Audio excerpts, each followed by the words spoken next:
So I want to talk about 3 communication challenges that are related to regional groundwater quality assessment and agriculture in many ways. So let's go ahead and start with the first one.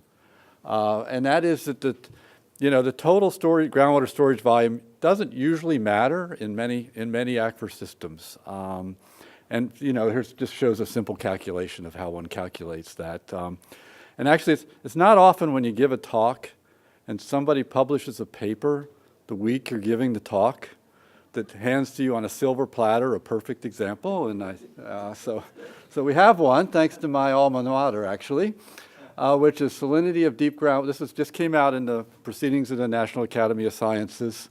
And that's a quote from the, right in the front of the article, they have I forget what they call it, but a significance. So that's a quote. So in the Central Valley alone, fresh groundwater volumes can be increased almost 3-fold, and usable groundwater volumes can be increased 4-fold if we extend the depths to 3,000 meters. So this paper's actually come up several times during the week. And what they did is actually a useful study if they put it in a proper context. So they looked, and most people, the previous estimate of the amount of water, and it really wasn't an estimate of the amount of water, it was just an estimate of the amount of water above 1,000 feet deep, had been made in regional modeling studies by USGS. And so they went out and they looked at oil and gas information, and they defined fresh groundwater as 3,000 milligrams per liter or less, which is a lot of salt if you're irrigating a crop. And if you're in North Dakota, that's getting close to fresh water, but in California, we're not there yet, thank goodness. And they used the underground drinking water definition EPA of 10,000, and that's how they came up with these numbers here. And they looked 3,000 meters down. So in a way, it's a very useful study because I think we don't spend enough time looking at our deep groundwater, and we're, especially when we think about injecting waste and we think about the future and wanting to preserve some of this. If you can get yield from it, someday somebody might want to tap it somewhere within the valley, for example. But for sure, within any kind of time frame we're talking about, I'd say the increase in the amount of water that people should be talking about in the Central Valley for the Sustainable Groundwater Management Act has increased by 0. Okay? That would be my estimate based on this study. But it's a good study, but it got put in the wrong context. Okay, so there's just a headline from the Washington Post. There's headlines all over the place around. So this is what happens when you're not careful about putting your studies in the context. But somebody said bad press is good press, so maybe it'll work out for them. I hope so. And actually, it's interesting. Some of what I'm going to talk about actually was in an editorial I did back in 2007. And actually, I used the Central Valley as a place that has vast groundwater resources, but land subsidence has cost essentially an expensive conversion of the surface water system. So we already knew that, and we already know the Central Valley has a lot of groundwater, and that's not the problem. The problem is water quality, subsidence, depth of water, pumping lifts, cost of pumping water, and basically having people have their water run out because the water level's going down too low, they're on a domestic well or something. Okay, so where it does work, actually, it's sort of kind of a reasonable model, and David Heidemann talked about the High Plains today, is a fairly thin aquifer relative to thick basin aquifers of certainly the Central Valley and elsewhere around the country, where actually it is a depletion problem, although it manifests itself largely as a well yield and pumping lift problem. But they're essentially draining the southern high plains. And but even there, if you look at, this is from 2000, if you look at the pre-development and post-development water storage, overall it's only down about 8% at that point in time, with larger percentage cuts in, whoops, gotta watch what you do here, with larger percentage cuts like in Kansas and Texas and so forth. And of course, those red ones have gone down ever since. So one of the reasons is that you might deplete only a very small part of the resource, and you can have large effects on surface water, water quality, and subsidence, which become the limiting factors. And these are just 4 examples here. So the upper San Pedro Basin in Arizona, the nation's first riparian waterway, They pumped about 1 or 2% of the estimated 20 to 26 million acre feet of water there, and it's manifesting itself as essentially impacts on the river. Houston, Texas, God knows how much Houston, Texas has in terms of groundwater underneath it, but it's had to switch and make a very expensive conversion from groundwater to surface water because of land subsidence. It's a coastal area, flooding, you can see the flooding there. Edwards aquifer in Texas is essentially like a bucket with some holes in it, and you got to keep the water above a couple of those holes, like Comal Springs here, so a couple meters worth of flow is essentially driving that system. In the northern high plains, this Republican River Basin, I think actually David Keith Todd made an estimate some time ago that about 3 to 5% of the groundwater storage in the upper Republican River Basin had been depleted, and base flow in the upper Republican was basically cut in half. So there are many examples like this around. And of course, the reason for the surface water one is, if you have a thick aquifer, the main thing that's happening is what's the saturated thickness above the stream, and you've got all this other water. It's like a Great Lake down there below it. So not to downplay storage, but other factors come into play in terms of critical issues. In terms of surface water, groundwater, we're talking gradients and saturated thickness. In terms of land subsidence, it's really water levels. Water quality is largely driven by flow systems, and pumping costs, hydraulic heads. So there's a lot of other information out there. And of course, the other aspect is capture. So when you pump a well, water's coming from one of two sources. It's either coming from storage or capture. So there are some, this is old data, but it gives you the general idea that the red there in each one of these pies is the decreased storage in each of these systems shown here. So you can see there are some systems, like the southern high plains, where a lot of the water comes from storage, and there are others, and this is really a function of the modeling, but like the Floridan, that essentially most of the water is coming from capture. So, and Lenny Konikow did an estimate for looking at many models across the United States and estimated that on average about 85% of the water we've pumped from those systems came from capture and about 15% from storage decline. Okay, so that's the first thing I want to talk about in terms of challenges in communication. The second one is the human versus hydrologic timescale. So if you look at the top, this is a comparison. At the top is the human timescale, and at the bottom is the hydrologic. And these are just, these circles here labeled over here are just the average residence time shown there. And then, of course, groundwater has an average residence time estimated by some at around 1,400 years.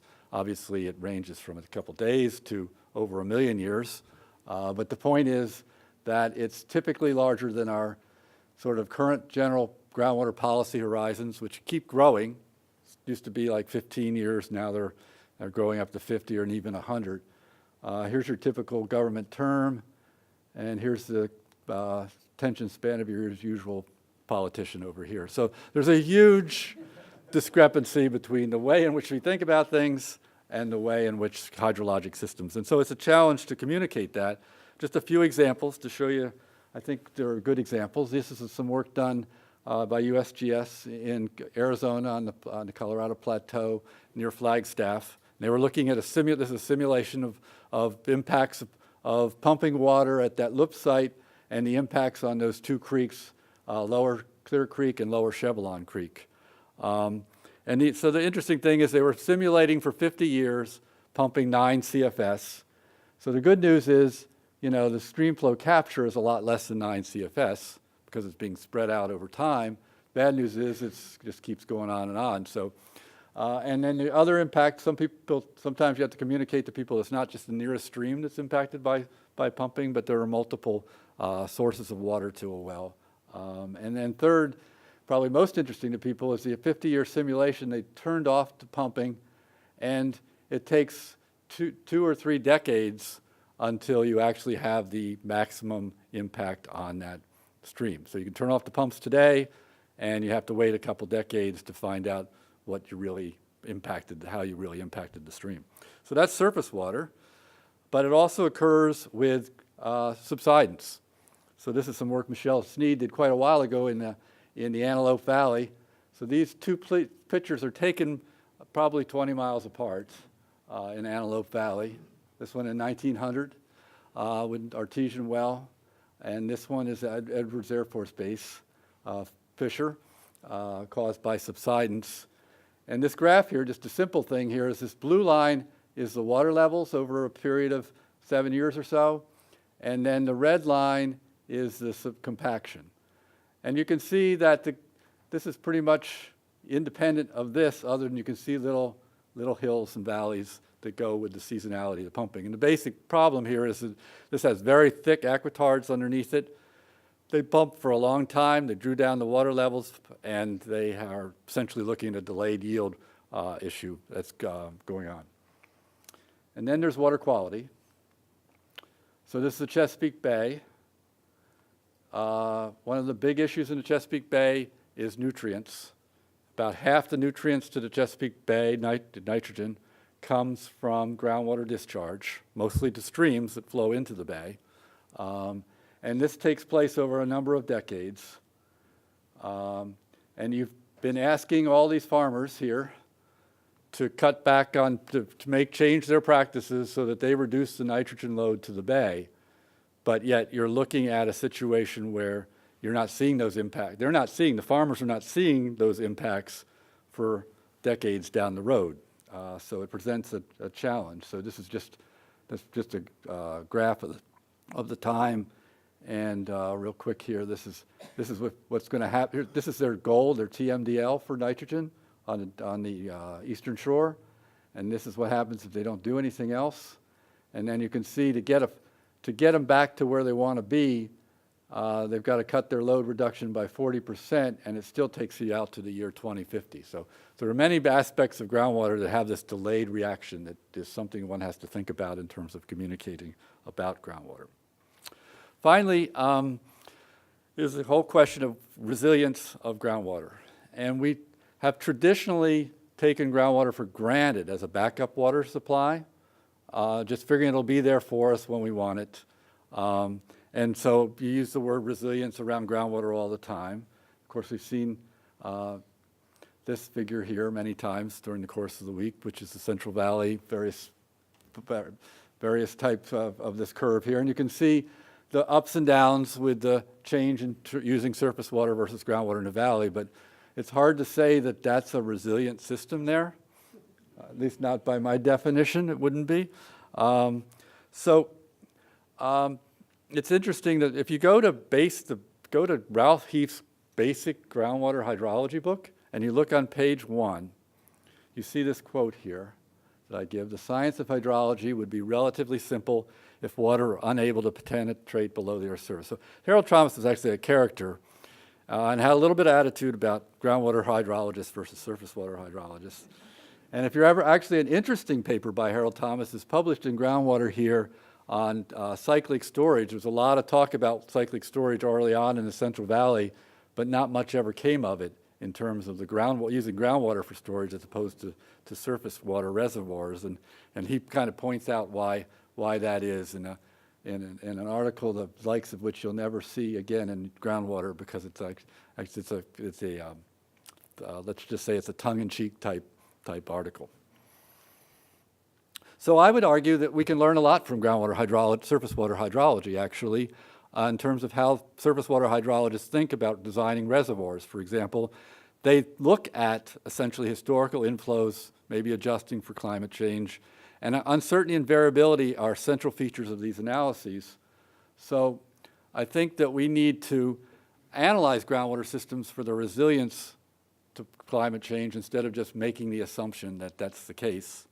And building climate variations in models and projecting over years with a range of possible future climate conditions. And we're starting to do that as hydrologists now, but we've got to build that more into the way in which we think about these systems, so that we also work towards laws and regulations and incentives that encourage use of surface water during wet periods and prepare is the key word here, for increased groundwater use during droughts, because that's what's going to happen if it's possible. because we have a lot of problems with some of our laws in terms of, for example, the first priority appropriation in a state like Colorado. They've had to actually shut down hundreds of wells during droughts.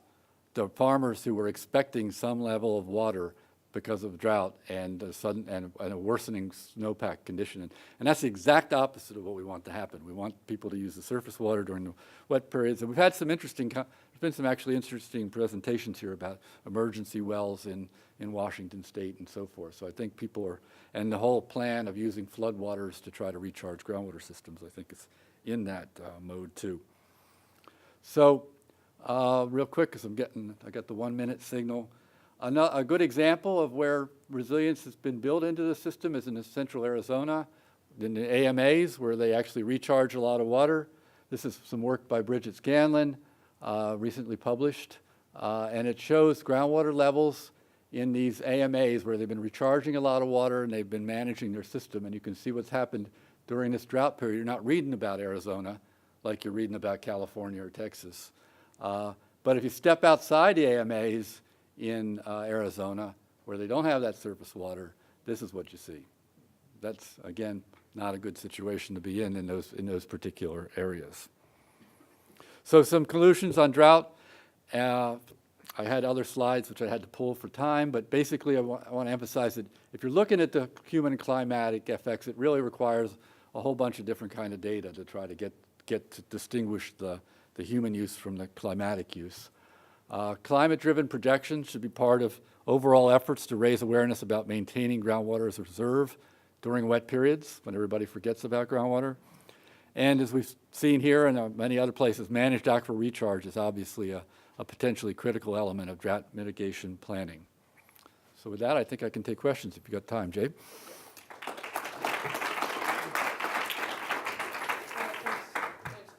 But regarding the delayed response of pumping on stream flow, from what I've seen of that, it's mainly model results.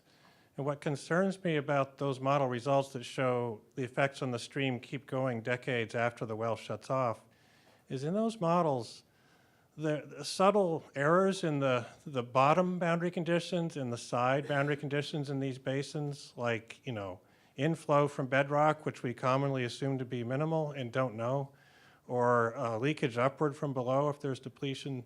I think subtle errors in those could easily wipe out that phenomena of ongoing depletion of the stream. Yeah, Just a thought. Yeah, that's a good point. I think also it's more likely to happen in an unconfined aquifer system. If you've got a confined aquifer system, the responses are pretty quick. So I think the phenomena is real, but you're right. There are always things that we don't think about that might be counterbalance that.